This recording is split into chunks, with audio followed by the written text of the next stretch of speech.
Très heureux de vous retrouver en ce début d'année 2025 avec une nouvelle, je dirais une nouvelle saison, une nouvelle série de ces grandes entrevues que j'ai pour habitude de vous proposer déjà depuis un certain temps. Et mon plaisir est doublement grand aujourd'hui puisque pour cette première entrevue de 2025, ben, j'ai le plaisir et surtout le privilège de recevoir notre toute nouvelle sénatrice ici au Québec, qui n'est autre que Madame Suze Yuance. Bonjour Mes Cyril. meilleurs voeux, hein, c'est quand même le début de l'année, donc je dois mettre les bonjours, meilleurs voeux de santé et puis de tout ce qui va avec, quoi, tout ce qu'il y a comme succès. Et puis tout de suite, j'accompagne ça de remerciements. Vraiment remerciements de nous avoir choisis en ce début d'année pour ben, voilà, nous parler surtout à celles et ceux qui nous regardent depuis qu'un certain nombre de choses ont changé. Sylviance, lorsque on va se tutoyer, on va se Mais vouvoyer oui, parce on que peut se, on va se tutoyer quand tutoyer. même. Bon. Oui, c'est ça. En fait, je regardais lorsque tu quittes Haïti en 2006 pour venir au Canada. Tu pars d'Haïti avec un statut, une formation d'ingénieur en génie civil tu as obtenu en Haïti à la faculté Des sciences. des sciences, voilà, de l'université d'État. Quand tu pars, tu travaillais déjà dans un programme d'appui canadien, c'est ça? Oui, c'est ça. En Haïti. Puis tu te retrouves ici en 2006. On est en 2025, on va dire ça comme ça. Il y a quelques mois à peine, donc j'ai compté, ça fait 18 ans. Et en 18 ans, tu es sénatrice de la division de Lauson, ici au Québec, dans les Laurentides. Donc, c'est ce cheminement-là que je voudrais qu'on passe un peu à travers. Parce qu'effectivement, le 25 septembre 2024, exactement, c'est là où on a eu cette nomination-là. C'est proposé par le Premier ministre et acté par la gouverneure générale. C'est ça, hein, ou c'est l'inverse? En fait, c'est. Mais merci d'abord Mhm. de l'invitation, Cyril. Écoute, c'est vrai que avec le recul, c'est comme en 18 ans, je pense que c'est quand même un peu. Bon. Ce n'est que 18 Ce n'est que 18 ans, c'est ça. Ça peut paraître long pour Mhm. certaines personnes, mais pour mon parcours, je pense que ça a été vraiment rapide. Et puis, j'espère pouvoir partager l'information avec toi et puis avec ton auditeur et en fait, tous ceux qui écoutent ton émission. Je représente le territoire sénatorial de Lauson, mais qui est au-dessus de Québec, de la ville de Québec. Okay. Donc, ça part de Lévis et puis tranquillement, ça s'agrandit jusqu'à arriver à la frontière avec les États-Unis. D'accord, ok. Un immense territoire. Donc, oui. Ça, c'était quoi? Je pense le 25, hein? Oui, 25 le septembre. 25 septembre, d'accord. Je voudrais qu'on... Repartons en Haïti. Je l'ai dit, tu pars d'Haïti, tu es ingénieur civil. Dans mes petites recherches, je sais que tu es passé par l'école Marianne. Oui. Voilà. Où tu te qualifierais de quoi? Une élève studieuse, plutôt un peu, si tu permets, un peu olé. Quel genre Non, moi j'ai toujours été, et ça me ramène à des années, en fait de très bonnes années en Haïti. J'étais au collège Marianne, qui est en fait un collège qui est géré par la congrégation des Sœurs de Sainte-Anne qui sont à la Chine. Ce sont les mêmes. Et j'ai commencé cette école à 4 ans, parce qu'à l'époque, il y avait le préscolaire. Donc, j'ai fait les 2 années de préscolaire, les 6 ans de primaire et les 7 années de secondaire. Donc, c'est une école qui m'a marquée. J'ai toujours été une élève très studieuse, très calme. Et puis, même que je me rappelle quand j'étais rendue en fait, je cherche l'équivalent ici, là, mais en secondaire 5, parce que nous, on a 7 ans. Oui. Donc, quand j'étais rendue l'équivalent de secondaire 5, j'ai dit, mais pourquoi j'ai toujours été une élève studieuse? Et j'ai dit, je vais changer pour les 2 dernières années du secondaire. Et là, je suis devenue présidente de ma classe, en fait, et la réto et la philo. Donc, les 2 dernières années. Et puis là, j'ai dit, je vais changer un petit peu pour être plus proactive et puis faire des petites choses un peu plus... c'est comme une école de religieuses, on n'est que des filles. Et puis là, j'ai dit, mais je vais oser, je vais faire autre chose. Mais ce qui est arrivé, c'est que ma bonne renommée m'a suivie. Et même quand on avait fait écoutez, on voulait faire un bal avec une école de garçons. Et puis quand j'ai expliqué à la directrice, mais voici pourquoi on le fait, elle m'a dit, comme c'est toi qui me dis, je l'accepte. Je vais accepter. C'est ça. Donc, ça s'est très bien passé parce que justement, j'ai toujours été une élève studieuse. Ta vie en Haïti, avant, donc là, on est encore jusqu'au collège, donc avant de cette enfance-là, je vais appeler ça enfance, adolescence, tu la décrirais comment? Oh, très joyeuse. Très joyeuse et à un moment donné... À Port-au-Prince, c'est ça? À Port-au-Prince, oui. Mais mes parents, ma maman vient des Gonaïves, donc un peu au centre du pays, d'Haïti, et mon papa vient d'une ville qui s'appelle Anse-des-Naux, qui est plus dans le sud-ouest du pays. Et puis, mais nous, on a grandi, je suis née à Port-au-Prince, et puis on a grandi à Port-au-Prince. Et c'était une enfance vraiment heureuse, vraiment heureuse. Je pense que je dois remercier, tu sais, comme rendre grâce que j'ai été quasiment une privilégiée parce que quand on regarde les enfants qui rentrent, une cohorte qui rentre à l'école, en première année du primaire, c'est seulement 2% qui arrivent au secondaire. Qui terminent le secondaire. Donc, moi, j'ai non seulement terminé le secondaire, j'ai été à l'université, tout ça.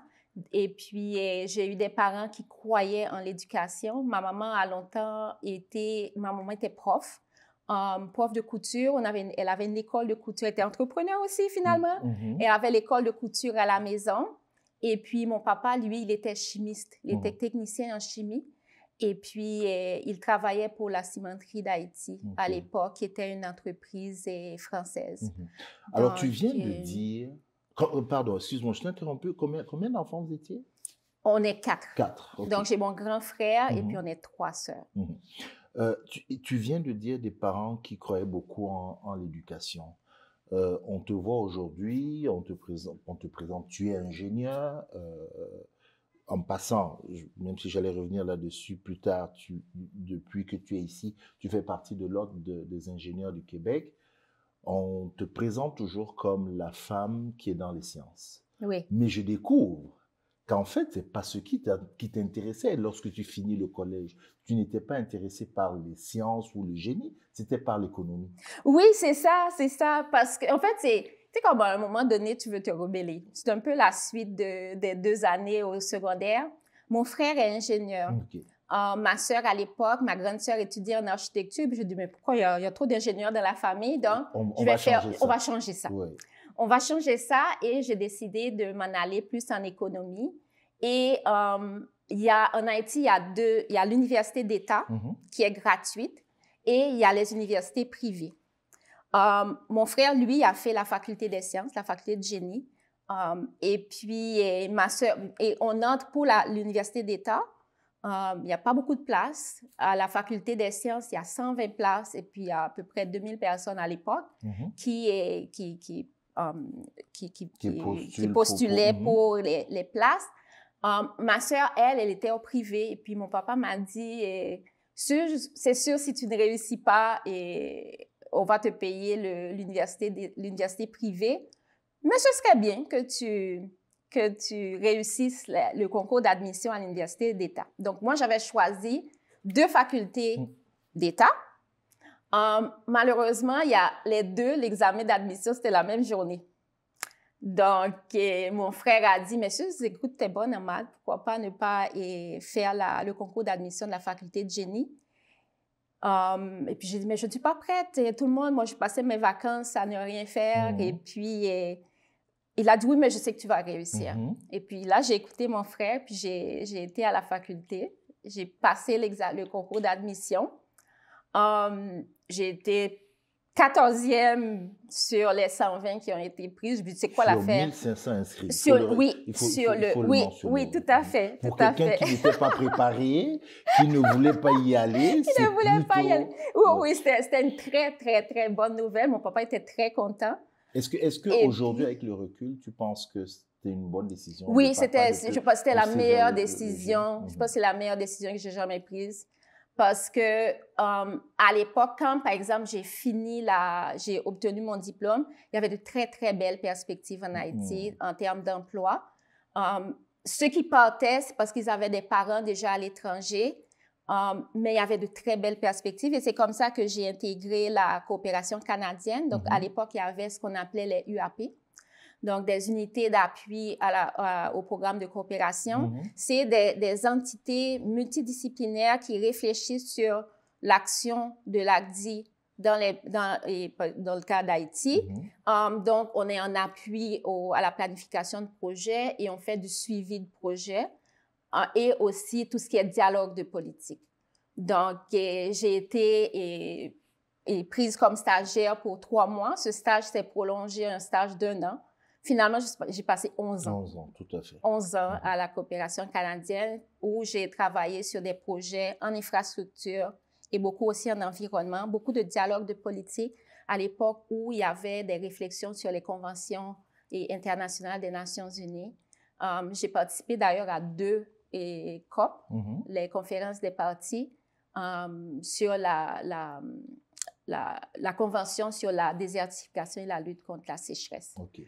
Donc, de très beaux défis, de très belles années.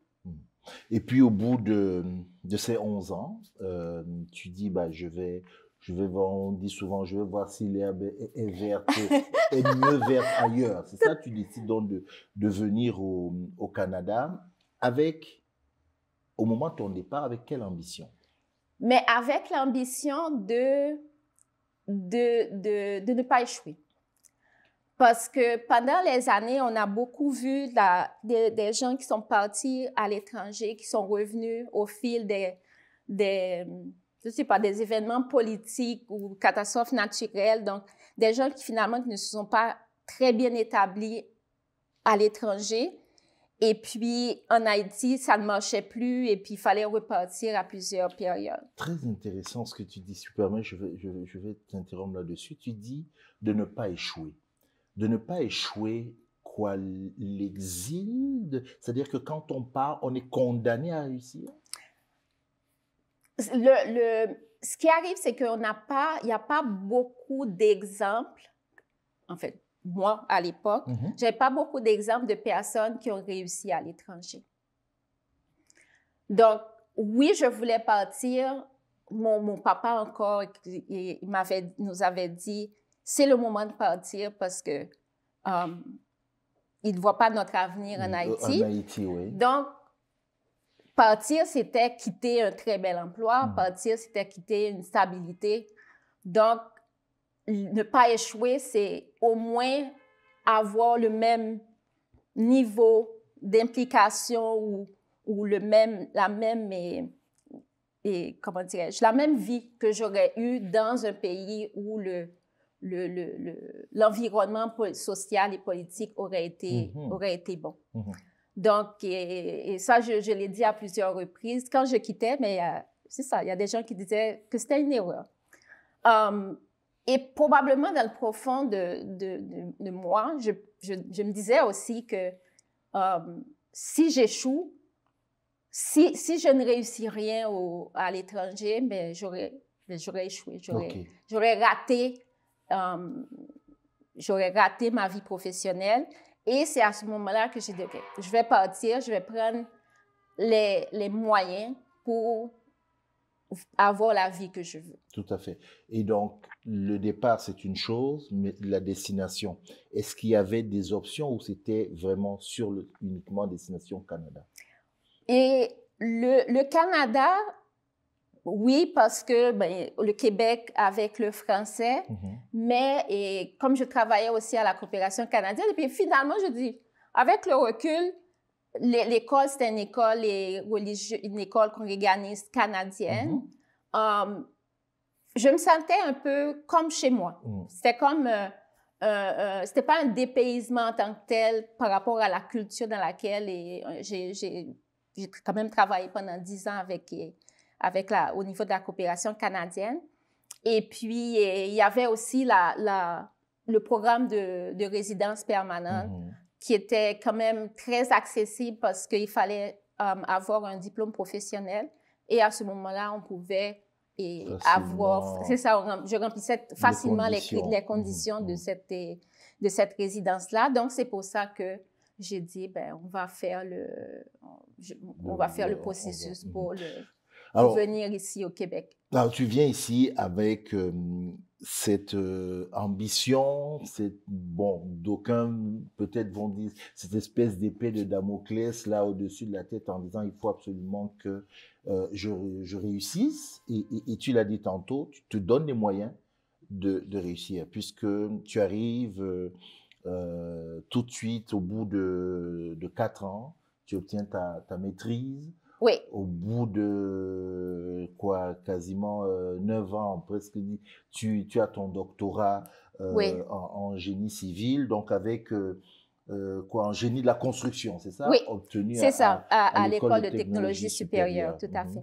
Mais le partir, quitter Haïti, ça a été une grosse décision, mais j'ai eu beaucoup le support de mon mari.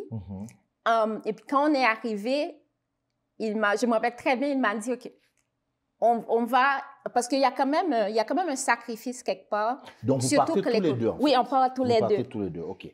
Et il y a un sacrifice dans le sens que quelqu'un doit travailler. Mais on s'était quand même un peu, je veux dire, on s'était donné les moyens. Donc, on avait la possibilité de rester au moins 1 an sans travailler. Pour ne pas être obligé de faire, c'est comme pour prendre son temps pour faire le choix. Avant d'arriver, j'avais appliqué pour la maîtrise à l'école de technologie supérieure. J'avais été acceptée. Donc, on a fait la première année en étudiant. Mon mari aussi a repris, il était en informatique, donc il a repris une formation en informatique. Et puis, il a été travailler après 1 an. Et puis, il a dit, maintenant, Suze, je travaille. Vas-y. On va pour accomplir ton rêve. Donc, c'est pour ça que j'ai continué ma maîtrise et j'ai fait la maîtrise. Et c'était, en fait, je vais dire que c'était bien planifié parce que j'ai dit, moi, ce que je veux faire, parce que j'étais très au courant de la vulnérabilité d'Haïti par rapport au tremblement de terre. Et puis j'ai dit, oui. Parce qu'en 2004, si on revient en 2004, il y avait eu la tempête, un ouragan Jeanne, qui avait dévasté une partie de, justement, la ville natale de ma maman. Et puis, il y avait eu tout un mouvement au niveau de la coopération internationale sur la préparation de documents de sortie de crise.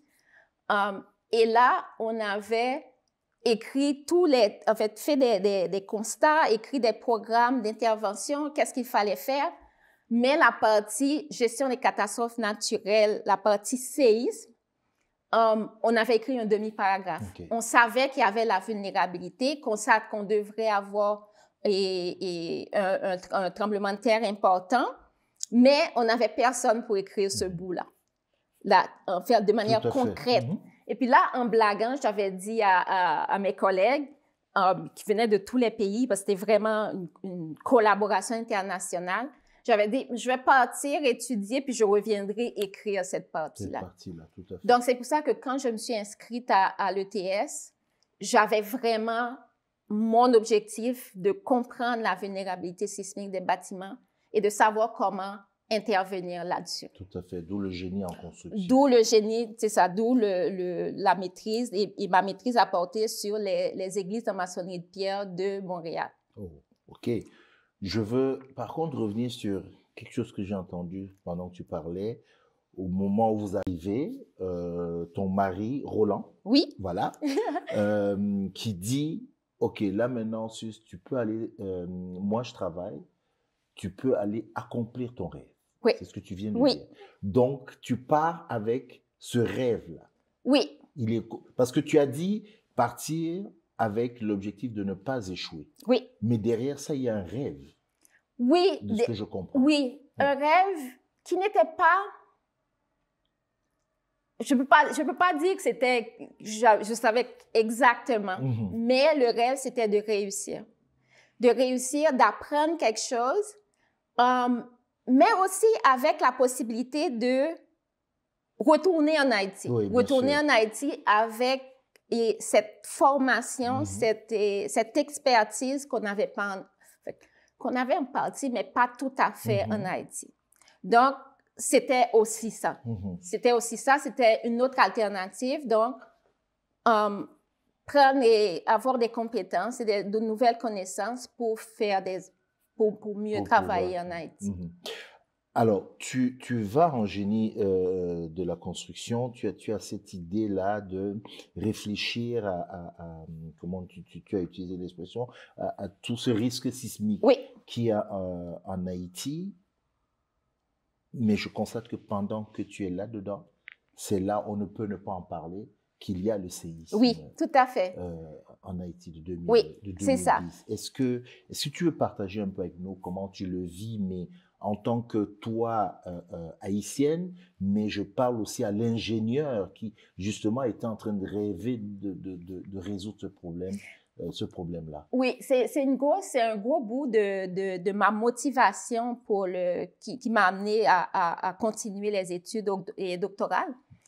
Parce que en 2009, donc j'ai quasiment fini ma maîtrise. Ma date de soutenance, c'était mi-janvier, je pense, 2010. Et puis, mais qui a été reporté de 2 semaines à peu près. Et en 2009, ma directrice de mémoire m'avait demandé est-ce que je veux continuer au doctorat. J'ai dit, si je continue au doctorat, ça va être sur Haïti.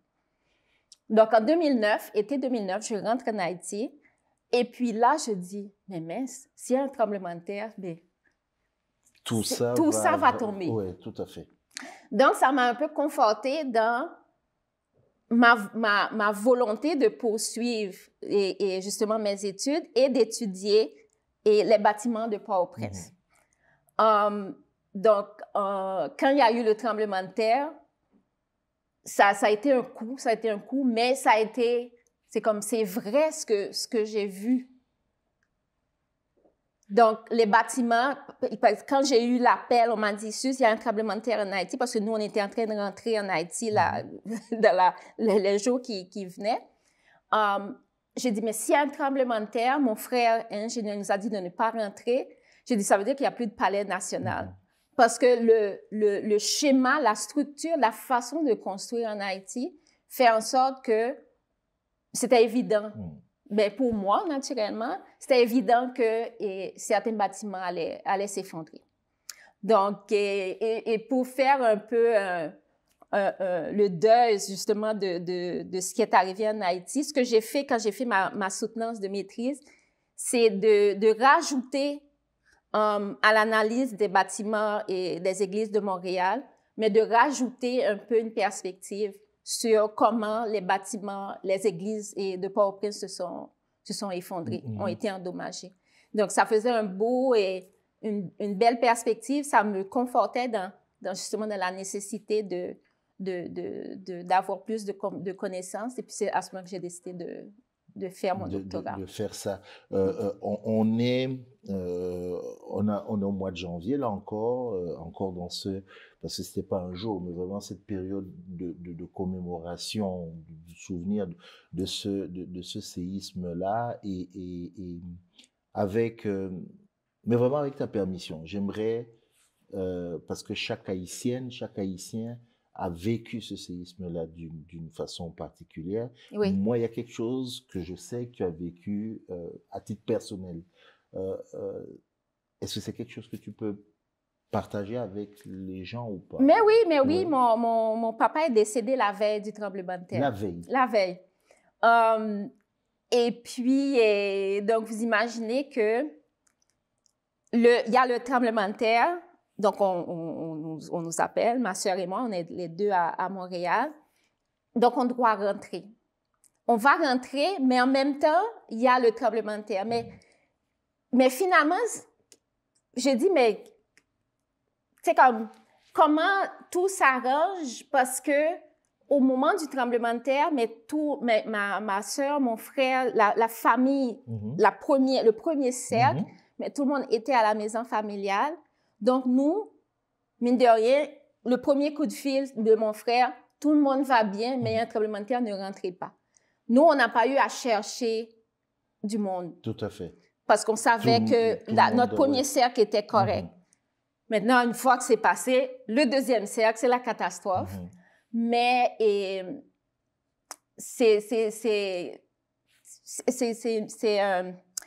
comment dirais-je, cette période-là, donc le lendemain, on avait plus de deuil à faire. J'ai eu le courage de faire ma soutenance. J'ai très bien passé ma soutenance 2 semaines après. Mais une fois la soutenance faite, j'ai passé 1 mois, j'ai rien pu faire. C'est vraiment comme c'est comme avoir conscience de ce qui est arrivé. Il n'y avait plus d'adrénaline, c'était fini. Mais c'était aussi le moment où je me suis dit, il faut pas utiliser, mais pour vivre, pour ne pas que toutes ces personnes soient mortes pour rien, il faut faire quelque chose. Il faut faire quelque chose et ce que je pouvais faire, moi, c'était de continuer mes études au doctorat. Et donc, aujourd'hui, l'ingénieur, merci d'abord de partager ce moment beaucoup plus intime avec nous. Je reviens maintenant à la professionnelle. L'ingénieur, aujourd'hui, en génie civil, donc il a aussi travaillé donc, dans ce qui est construction, avec ce rêve-là de changer un peu la donne dans son pays. Est-ce qu'aujourd'hui a idée de comment on doit construire en Haïti? Oui. Comment construire? Et question subsidiaire, oui. Est-ce que cette nouvelle façon de construire-là, est-ce que elle ne nécessite pas des moyens? Tout à fait. Ce qui est arrivé aussi après le tremblement de terre, c'est qu'il y a plusieurs experts et je pense par exemple à l'équipe de l'Université de Sherbrooke qui, eux, ont vraiment une spécialité. Il y a une chaire de recherche sur les bâtiments soumis à des événements extrêmes. Il y a eu aussi des universités aux États-Unis. Tout le monde, ces experts-là sont rentrés et puis ils ont fait des analyses très importantes, très intéressantes sur la situation en Haïti et ils ont pu établir des perspectives. Il y a eu aussi, comment dirais-je, beaucoup d'étudiants en Haïti sont partis avec des bourses pour étudier. Donc, finalement, avant le tremblement de terre, il n'y avait pas beaucoup d'expertise en Haïti, mais ce mouvement qui a été enclenché après le tremblement de terre, a fait en sorte qu'il y a quand même une bonne base d'experts, tant en sismologie, tant en structure, en Haïti, tout ce qui est géophysique, tout ça. Donc, qui aurait la possibilité de tout mettre ensemble pour pouvoir établir de nouvelles façons de faire. Mais naturellement, écoutez, quand on regarde tous les bâtiments qui ont été endommagés ou qui se sont quasiment effondrés, donc c'est sûr que ça prend beaucoup d'argent. Ça prend beaucoup aussi une stabilité sociale, une stabilité politique pour pouvoir enclencher, si on veut, ce renouveau qu'on attend en Haïti. Alors, dans l'accomplissement ou le chemin vers le rêve dont parlait ton mari Roland en te disant, OK, vas-y, donc effectivement, tu obtiens ta maîtrise, tu obtiens ton doctorat, mais puis tu travailles. Quand j'ai présenté au début, j'ai dit, oui, tu es sénatrice, mais avant sénatrice, tu as travaillé, je pense, c'est quasi 10 ans que tu passes, je pense, c'est chez CIMA, comme ingénieure conceptrice. Oui, mais avant j'ai commencé, après mon doctorat, je suis restée à l'enseignement. OK. Parce que j'ai eu ma fille. Chargée de cours à l'ETS. Dans la même école où tu t'es étudié. Tout à fait. Parce que rendu là, on est en 2010, j'ai ma fille qui a 1 an et demi. j'ai mon fils qui va naître en 2011. Donc, le fait de rester à l'université m'a permis d'être vraiment disponible pour mes enfants. Et puis, en plus, il y avait le CPE à l'ETS. Donc, je continuais un peu la recherche et puis j'enseignais. Donc, ça, c'est de très belles années aussi et à l'École de technologie supérieure. Et c'est uniquement en 2021, automne 2021, que j'ai dit que je veux un peu je veux aussi faire un peu une expertise plus concrète en génie et c'est à ce moment que j'ai intégré la firme de Cima Plus.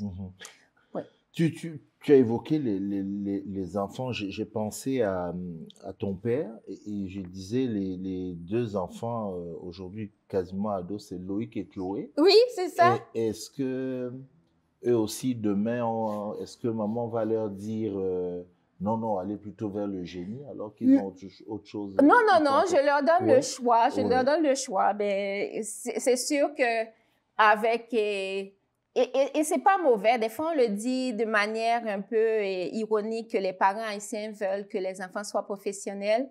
Moi, ça m'a aidé dans ma vie. Okay. Donc, c'est sûr que je leur dis, vous faites ce que vous voulez. Ils peuvent avoir... j'aimerais que... Oui, je ne vais pas dire... Je dis, oui, il faut avoir un métier, une profession. Mais j'ai pas imposé le génie, pas du tout. Ils peuvent faire ce qu'ils veulent. D'ailleurs, ils ont deux penchants aussi. Ma fille est très artistique, donc elle se voit vraiment en faisant quelque chose, déjà avoir un double deck ou Elle n'a pas hérité ça de maman un peu parce que j'ai cru comprendre que maman est passionnée de mode. Oui! Hein? Il y a l'ingénieur, mais il est passionné de mode aussi, ouais. Oui, tout à fait, tout à fait. Mais ils sont conscients que c'est quand même que maman n'était pas là, mais au moins, ils savent pourquoi maman n'était pas là. Et puis que maman s'était impliquée. Et puis mon fils, lui, Loïc, il est très taquin. Une fois, il y avait une émission à la radio et puis on parlait de comment, justement, le fait d'être impliqué, de faire plusieurs choses en même temps stimule la vie. Et puis, la personne qui parlait expliquait comment faire 2 choses en même temps ou 3 choses en même temps, comment gérer son agenda. Et puis lui, il était sur son cellulaire. Je ne pensais pas qu'il écoutait. Puis il a dit, elle ne dit rien, cette madame, parce que maman fait 5 choses en même temps et puis elle arrive à tout faire. Voilà. Donc, c'est beaucoup ça, mais c'est beaucoup c'est la passion qu'on met dans quelque chose qui fait que finalement, oui, on est occupé, oui, on fait plein de choses, mais on le fait on le fait tellement avec passion que ça se fait bien. C'est beaucoup ça. D'ailleurs, pour mon doctorat, j'ai eu un article que j'ai écrit pour ma thèse de doctorat, a obtenu un prix pan-canadien. Oui, tout à fait. Ma médaille d'or encore, elle est à la maison. Donc, on était, ma directrice, ma co-directrice et moi, on a obtenu ce prix-là. Et puis, j'ai une étudiante qui n'était pas si bonne que ça à l'école. Mais elle m'a dit, c'est ta passion, c'est parce que tu voulais vraiment faire quelque chose, c'est pour ça que tu as eu ce prix.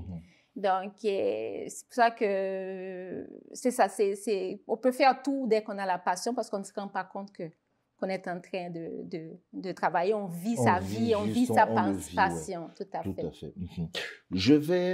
Je vais t'inviter à un petit exercice. Je vais te demander de te tourner vers l'écran et de regarder ces quelques petites images-là. OK. Oh. Voilà. C'est la sermentation, c'est pour la sermentation.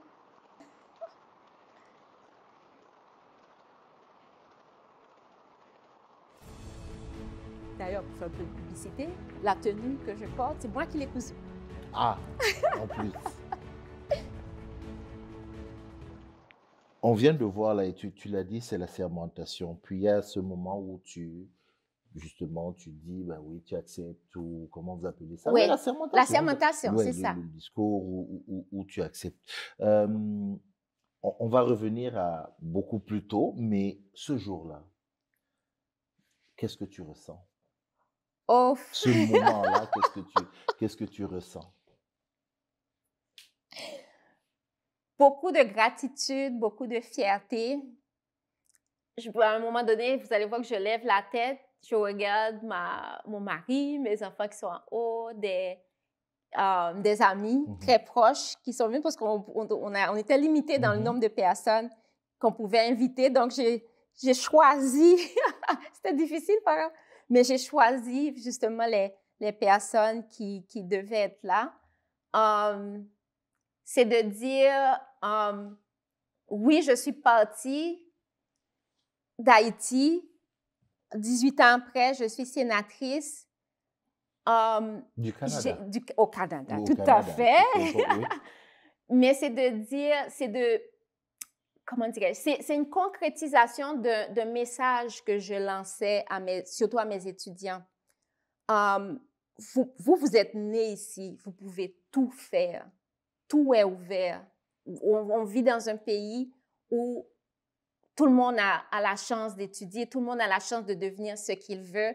Donc, vous pouvez façonner votre avenir. Donc, c'est un peu ça que j'avais en tête. J'ai eu la possibilité de façonner mon avenir et j'y ai réussi. Donc, mais c'est beaucoup d'émotions, beaucoup Mais ça d'émotions. se voit même quand tu regardes encore ces images, on voit cette émotion-là. Ça, c'est le jour de la sermentation. Le jour où le coup de fil vient d'Ottawa, qu'est-ce qui se passe? Ça, c'est une autre chose parce que c'était une journée de stress. Parce que normalement, je devais avoir l'appel en matinée. Et puis, finalement, ça a été reporté à plusieurs reprises. J'ai eu l'appel, je ne sais pas ce que j'ai dit. Je me rappelle juste, j'ai dit, Monsieur le Premier ministre, ça veut dire que c'est vrai parce que, en fait, c'est un processus. Le processus, il y a un comité indépendant qui analyse le dossier. J'ai passé en entrevue et puis on m'a dit, si votre nom est retenu, mais vous allez recevoir l'appel du Premier ministre. Donc, le Premier ministre va choisir parce qu'on lui soumet plusieurs noms et il va choisir et soumettre les noms à la gouverneure générale. Donc, je sais que j'étais juste comme, wow, c'est vrai. Et puis, juste après l'appel, j'ai appelé mon mari pour lui dire j'ai eu l'appel, parce que j'étais pas à la maison. Ensuite, j'ai pris ma voiture, je partais.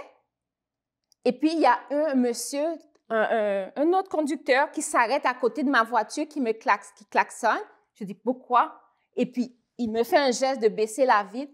Il a dit, Madame, je ne sais pas ce que vous avez, mais vous êtes tellement souriante que ça doit être le meilleur jour de votre vie. J'ai dit, oui, c'est ça. Okay.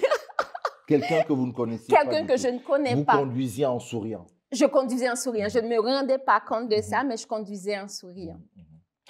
Susan, celles et ceux qui ont entendu cette nomination, qui l'ont apprise et tout, vous connaissant, n'ont pas été surpris. Non. Beaucoup n'ont pas été surpris parce que c'est comme l'aboutissement d'un travail, d'une volonté. Et là, tout le long de notre entretien, là, tu es en train de le prouver, d'une volonté, pas de devenir sénatrice, mais oui, d'aller de l'avant. Là, ça nous amène dans le milieu politique qui demande de l'engagement, oui, de l'implication. Et quand on passe aussi à travers ton parcours, oui, il y a les études qui t'ont mené avec ton doctorat, qui ont fait de toi une enseignante à l'ETS, mais il y a aussi l'implication, l'engagement au sein de la communauté. Ça vient d'où? Très, très bonne question. Je reviens à quand je commençais en enseignement, et puis j'ai eu une fille qui est née ici, mais ses parents sont haïtiens. Et puis elle m'a demandé, Suze, depuis combien de temps que tu es là? Tu es ici au Canada, puis je pense que j'avais 5 ou 6 ans. Et puis j'ai dit, et puis elle a dit, juste ça, et puis tu enseignes, tu es devant moi, ça veut dire que moi, je peux être à ta place. J'ai dit, ben oui, tu as tout le droit, tu as toutes les compétences pour le faire. et à ce moment-là, j'ai commencé à m'impliquer à l'ETS pour tout ce qui était représentation des femmes, femmes et sciences, femmes, filles et sciences, tout ça. Et puis, à un moment donné, j'ai dit, mais je me suis rappelée de cette petite fille-là, et puis cette jeune fille. Et puis, j'ai dit, mais pourquoi ne pas m'impliquer au niveau de la communauté haïtienne? Et puis là, j'ai un peu regardé qui fait quoi. Et puis, quand il y a eu la crise migratoire, je pense 2013. 2013-2014. C'est ça. Et puis, j'ai été au BCHM. Le bureau de la communauté haïtienne. Le bureau de la communauté haïtienne de Montréal. Et puis, j'ai tellement aimé la façon les interventions, de la façon qu'on m'a accueilli au bureau. J'ai dit, je vais voir peut-être à m'impliquer, mais je n'avais pas pris de contact en tant que tel. Et puis, quelques années après, la directrice, Ruth Pierre-Paul, m'a appelée. Et on a fait la même école, le Collège Marianne, ensemble. Et, bon, en fait, on n'est pas de la même promotion, mais elle m'a appelée. Et puis, j'ai automatiquement dit oui parce que j'avais vu ce que le bureau de la communauté haïtienne faisait ici à Montréal. J'avais entendu les échos au niveau de la bonne gouvernance et puis des actions qu'il menait, que ce bureau menait à l'époque. Et puis, c'est ça, j'ai dit oui. J'ai dit oui et j'ai commencé à m'impliquer au niveau en fait, comme membre du conseil d'administration. Et puis, après, ça n'a pas arrêté. Ça n'a pas arrêté parce que moi, souvent, j'observe beaucoup. J'observe et puis, quand je prends ma décision de m'impliquer, je m'implique à fond. Donc, c'est pour ça que peut-être, des fois, je peux avoir un petit recul pour être sûre, est-ce que ça me convient? Est-ce que tout va bien? Est-ce que je peux m'impliquer? Est-ce que je dois m'impliquer? Mais une fois que je m'implique à fond. Quand je parle implication, quand je parle engagement, je parle aussi implication, engagement politique d'une certaine façon, citoyenne, mais politique aussi, parce que tu es sénatrice, c'est une nomination par le gouverneur général sur proposition du Premier ministre. Mais tout me laisse penser aussi, au vu de la façon dont tu évolues au sein de notre écosystème ici, que oui. Si ça n'était pas le Sénat, peut-être tu serais candidate pour une élection quelque part parce que tu sembles aimer la politique. Oui, j'adore la politique. J'adore beaucoup la politique. En fait, c'est parce que je pense que c'est bien, c'est comme, si tu veux critiquer, mais il faut voir qu'est-ce que tu aurais pu faire de mieux. Donc, moi, je trouve que s'impliquer pour faire changer les choses, c'est la meilleure attitude, c'est la meilleure posture à prendre. Donc, c'est dans ce sens-là que j'ai regardé, je me suis impliquée dans des campagnes comme bénévole pour voir comment ça fonctionne, qu'est-ce que ça prend pour être partie prenante, pour être en politique. Et puis, c'est ça, quand j'ai compris c'est ça, qu'est-ce qu'on peut faire exactement, et puis j'ai dit pourquoi pas. Et puis, j'ai décidé de me lancer. Donc, oui, si c'était pas le Sénat, mais ça aurait été probablement au niveau soit de la politique fédérale ou de la politique provinciale. Est-ce que tu penses que tu peux changer? On peut changer les choses, oui, mais de l'intérieur. De l'intérieur. C'est ça, c'est de changer les choses de l'intérieur. Oui. Depuis le mois de septembre, donc, tu es dedans. Oui, je suis dedans. tu es dedans. Un poisson dans l'eau. Oui, c'est ce que j'allais demander. Ottawa, comment ça se passe? Mais ça se passe bien, ça se passe bien. En tout cas, on voit dans les images qu'on a vues tantôt, tu rentres là-dedans, tu es souriante, c'est genre, je connais l'endroit, c'est chez moi, quoi, c'est ça? Tout à fait. C'est comme si j'ai toujours vécu là. Ouais. Mais c'est beaucoup comment dirais-je? Le Sénat, avec la nouvelle mouture, le nouveau format du Sénat, fait en sorte que, finalement, au Sénat, c'est des gens qu'on voit chaque jour, c'est des gens qu'on côtoie chaque jour qui sont là. Et donc, il y a une collégialité parce que si tu as été nommé, si tu as pu passer à travers ce processus-là, c'est que tu vaux quelque chose, c'est que tu as ta place. Donc, quand tu es quelque part où tu as ta place, où tout le monde a sa place, donc ça ne fait que comment multiplier, si on veut, les ondes positives et puis tout marche bien. Moi, vous voyez sur la vidéo, je suis avec la sénatrice Meji, parce que quand on entre au Sénat, tu as un parrain ou une marraine, et puis pourquoi ne pas choisir ma compatriote? Donc, Marie-Françoise est ma marraine. Donc, un peu ma coach comme une pour... continuité aussi, un passage de relais aussi peut-être. Oui, aussi parce que la sénatrice Meji prend sa retraite en septembre de cette année. Donc, c'est ça, c'est un relais. Un passage, de relais, c'est ça. Oui. Depuis septembre, tu es dans 2 comités, le comité environnement et énergie, et puis un comité statutaire. Statutaire, oui. OK. Donc, tu es arrivé tout de suite, on va dire, tu n'as pas perdu de temps, il fallait... Puis, je retrouve en fait l'environnement, domaine dans lequel, quand même, tu travailles depuis un certain nombre de temps. C'est ça, tout à fait. Je ne dois pas sous-estimer aussi le fait que il y avait un peu... en fait, toute la discussion, au niveau de la présence du premier ministre, est-ce qu'il va partir ou pas? Est-ce que le gouvernement libéral restait en place? Donc, c'était aussi, on avait comme un horizon. Qu'est-ce qu'on fait dans les 3 premiers mois jusqu'en décembre?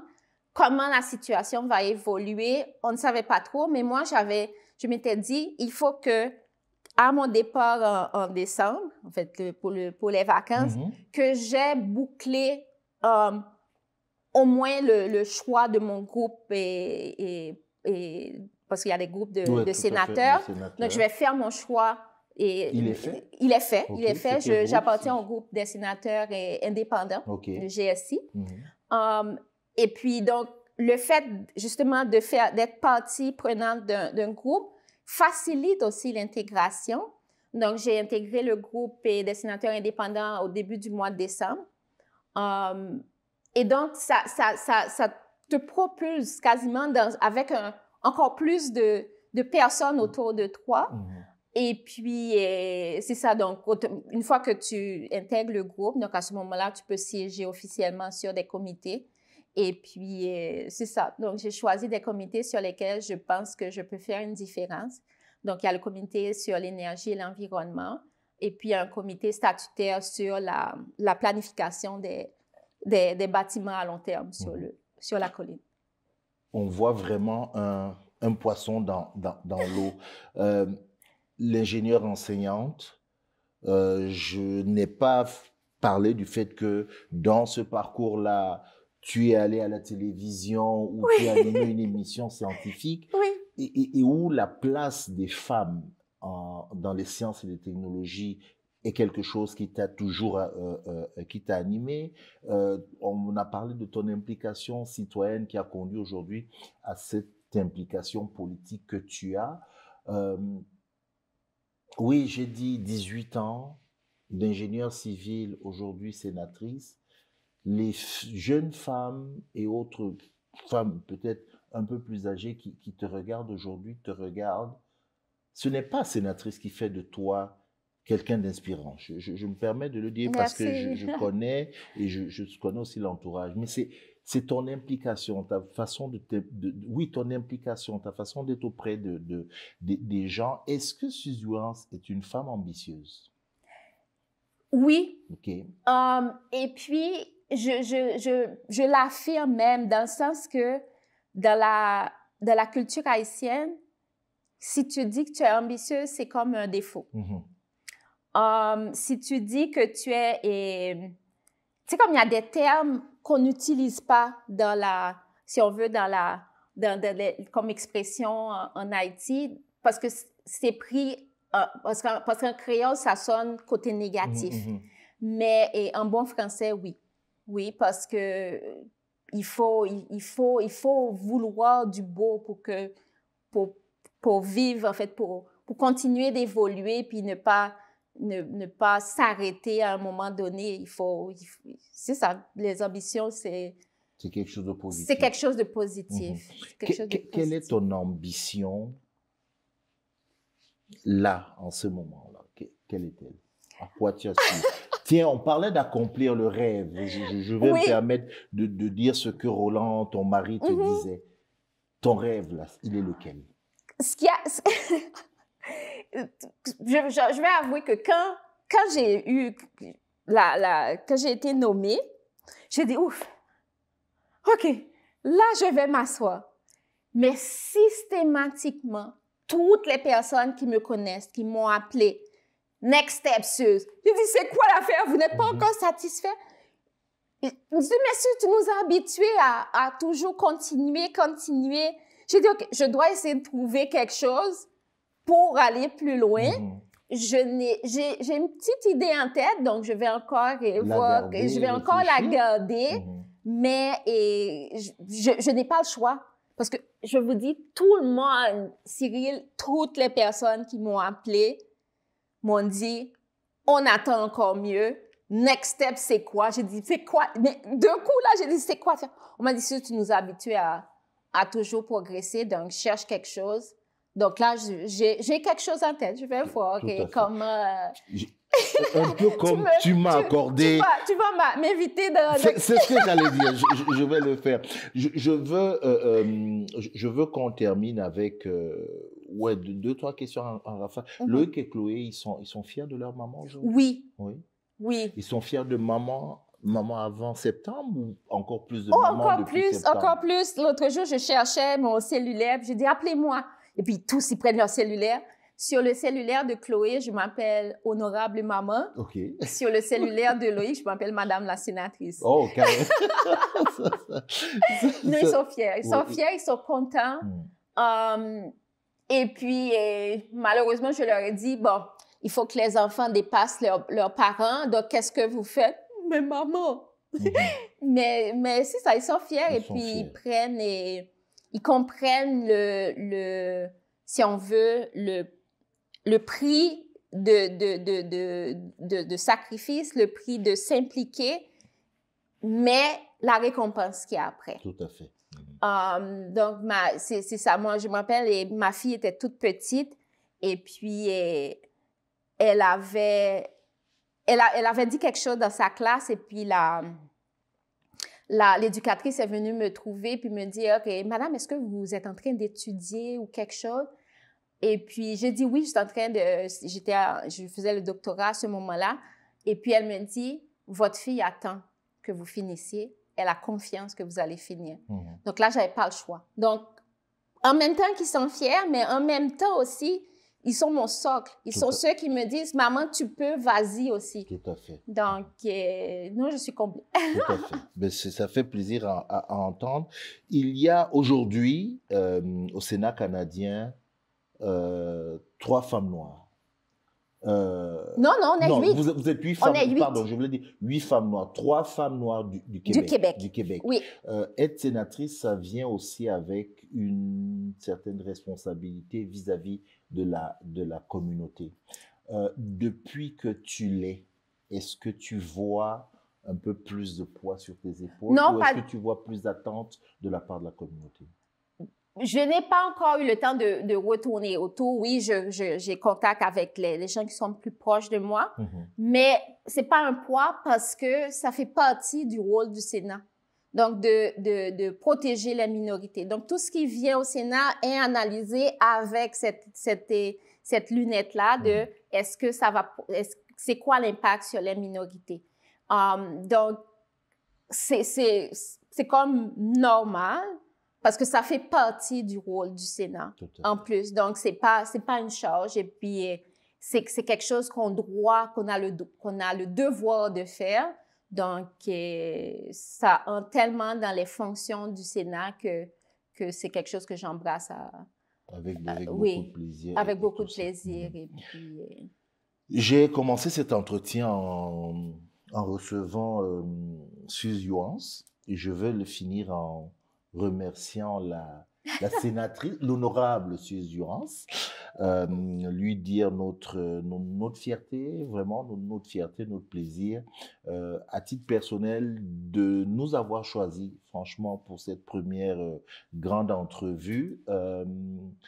Qu'est-ce qu'on peut te souhaiter? Ben, la santé, parce que je dois, Oui. parce que on est sénateur jusqu'à 75 ans, donc j'ai encore une vingtaine d'années à passer au Sénat. Et puis Sauf s'il y a autre chose oui, sauf s'il y a autre chose, je sais pas trop. Mais c'est ça, et puis la persévérance, et puis le courage de prendre les décisions qu'il faut. Et le Et message... puis l'excellence, la continuité de la recherche de l'excellence.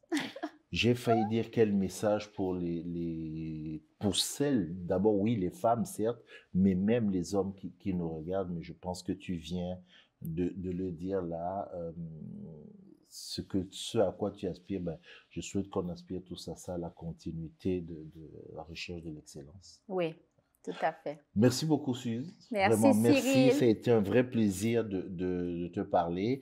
Je vais me permettre de dire que l'honorable Suze Yuans est disponible. Écrivez-lui. Elle est là, elle l'a dit, elle est là pour, voilà, pour la communauté, pour les gens. Donc, n'hésitez pas à lui écrire. Puis, c'est quelqu'un qui ne se plaint pas d'avoir beaucoup de travail. Merci encore. Et puis, on se dit à bientôt. Merci Cyril, et puis je souhaite à tout le monde une excellente année 2025, pleine de défis, et puis c'est ça qui nous maintient en vie, donc bonne année à vous tous. Merci.